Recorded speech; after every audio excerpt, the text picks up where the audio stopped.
Terima kasih untuk tetap selalu bersama kita di Logika Ahmad Dhani. Sebelum kita melihat tayangan erotis gaya dangdut, goyangan dangdut, saya ingin balik lagi ke ini Profesor, tentang fatwa dilarangnya Lady Gaga waktu itu ya. Saya juga baru tahu ternyata fatwa itu sebenarnya tidak harus diikuti polisi ya Pak ya sebenarnya ya. Oh iya, pendapat ya kan? hukum. Nggak perlu diikuti polisi, cuman akhirnya polisi kan ikut. Nah, yang kita tidak pernah berpikir adalah ketika MUI berfatwa Lady Gaga nggak boleh main ya di Jakarta, polisi juga saya yakin nggak ngerti Pak kalau ternyata sebenarnya fatwa itu tidak mengikat secara ya orang Islam boleh ikut boleh nggak sebenarnya ya. Ya itu kan cuma pendapat dari ulama, tapi kan polisi kan akhirnya melarang Lady Gaga untuk tampil. Nah yang cukup saya sesalkan adalah kasihan orang-orang yang non Muslim ini. Ya. Yang non Muslim ini kan pengen nonton yang agamanya Hindu, agamanya Buddha, agamanya Konghucu, agamanya Kristen, Katolik, pengen nonton Lady Gaga akhirnya nggak bisa gara-gara ya di sini saya baru tahu ternyata polisinya memang juga mungkin nggak ngerti bahwa sebenarnya fatwa itu bisa saja polisinya sebenarnya mungkin tolong pendapat saya dibantah. Bisa saja polisi sebenarnya konser ini hanya untuk non Muslim. Boleh kan sebenarnya gitu Pak? Ya kan? Jadi silakan. Di konser Lady Gaga haram untuk orang Islam. Nah, nggak apa-apa kan sebenarnya ya? Iya nggak Pak? Iya, jadi kita tidak mengatakan haram ya. Iya. Kita cuma polisi kan bertanya. Majelis Ulama Indonesia memberi rekomendasi apa enggak? Iya. Kita bilang tidak. Tidak. Ya. Karena setelah kita lihat contoh-contohnya nggak cocok untuk adat orang Indonesia. Orang Indonesia apa orang Islam? Orang Indonesia lah, orang Indonesia kan mayoritas Muslim. Jadi boleh kita katakan karena mayoritas 88% Muslim, lalu kita katakan orang Indonesia. Karena berbicara bangsa Indonesia, mesti bicara Muslim. Kalau kita melihat banyak orang Islam miskin, ya itu mesti orang Indonesia. Jadi kita bisa mengungkapkan dengan nggak cocok dengan umat Islam atau nggak cocok dengan bangsa Indonesia. Pemain piano kamu setuju nggak?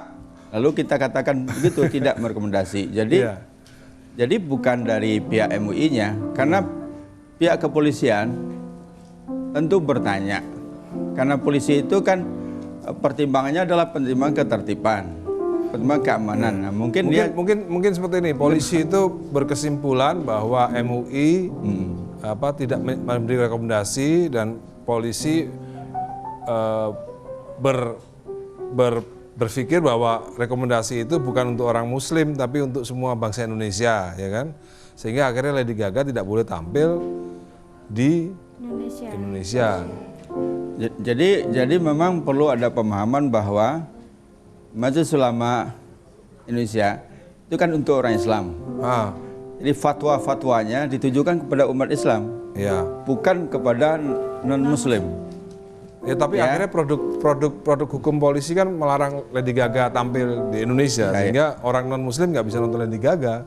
Ya mungkin mereka punya pertimbangan yang lain, repot ngaturnya bagi-baginya. Padahal mungkin bisa jadi gini nih, kalaupun memang dari segi pakaian atau lagu-lagunya kan dari Indonesia sendiri memang negaranya mayoritasnya Islam, Muslim. Bisa saja kan nanti kostumnya harus yang begini ya, dan lagu-lagunya tolong lagu yang di... Dulu pernah ada yang ngusulin begitu. Ya. Lady Gaga datang ke Indonesia, memakai jilbab. Kalau jilbab enggak. Kita pakai baju Melayu. Tapi itu banyak keberatan akan menghilangkan jati diri Lady Gaga. Dan pasti Lady Gaga juga nggak mau. Anda sebagai kalau Anda seorang seniman yang betul-betul punya idealisme, bukan cuma manggung ngamen gitu ya. Kalau ngamen kan ikut aja lah. Tapi kalau seorang yang punya idealisme seni, dia nggak mau tawar-menawar. Tanya sama Mas Dhani. Dia nggak mau tawar-menawar. Kalau Lady Gaga dipermak, tampil dengan kerudung, dengan kebaya, nggak mau dia, bukan jati diri dia. Makanya sebelum kontroversi itu berakhir dengan manajemen Lady Gaga menyampaikan Lady Gaga membatalkan kehadirannya di Indonesia. Harusnya konser itu buat seniman, khusus buat seniman. Iya. Ya kan? Khusus buat seniman, orang Muslim haram, nggak boleh Mungkin datang. kalau di luar agama mungkin melihatnya dewasa atau masih anak-anak gitu Itu kali. sebenarnya, itu Kayak sebenarnya, film ya. sebenarnya mungkin itu sebenarnya apa? Mungkin bukan ranah MUI juga sebenarnya, tapi ranah siapa kalau dewasa? Nah, Kalau di kepolisian. film kan ada badan sensor film kan? Iya. Di sini belum ada badan sensor konser soalnya. Gitu. Mungkin di kalau negeri presidennya kecil. ulama, jangan-jangan judi boleh di sini, Pak.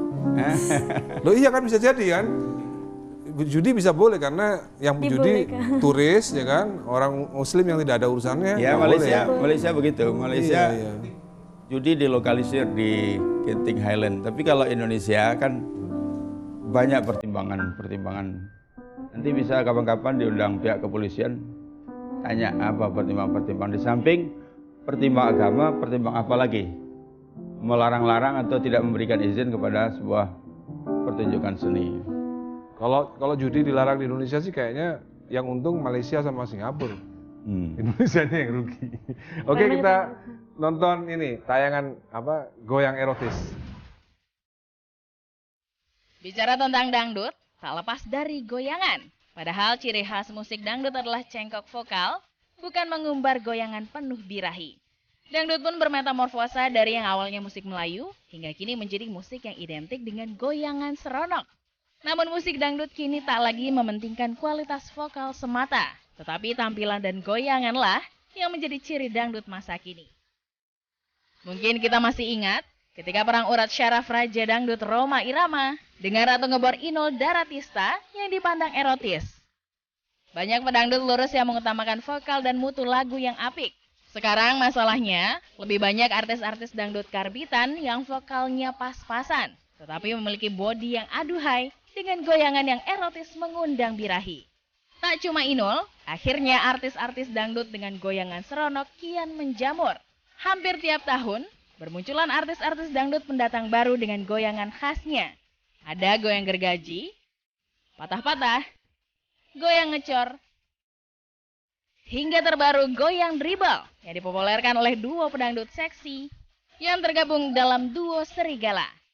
Namun harus diakui, pro dan kontra musik dangdut terus mewarnai dari setiap kemunculannya. Hal ini tak lepas dari penampilan sang biduan, gerakannya atau juga kostumnya. Hal itulah yang justru akhirnya membuat pamor dangdut naik turun, menyesuaikan selera dan ketergantungan ide kreatif para seniman dangdut itu sendiri. Oh, baru tahu banyak juga ternyata yang haram ya. Banyak. Untung saya kemarin milih. Pilih siapa tuh? Milih Prabowo kan? Islam mengeluarkan fatwa bahwa umat Islam haram mengikuti perayaan Natal.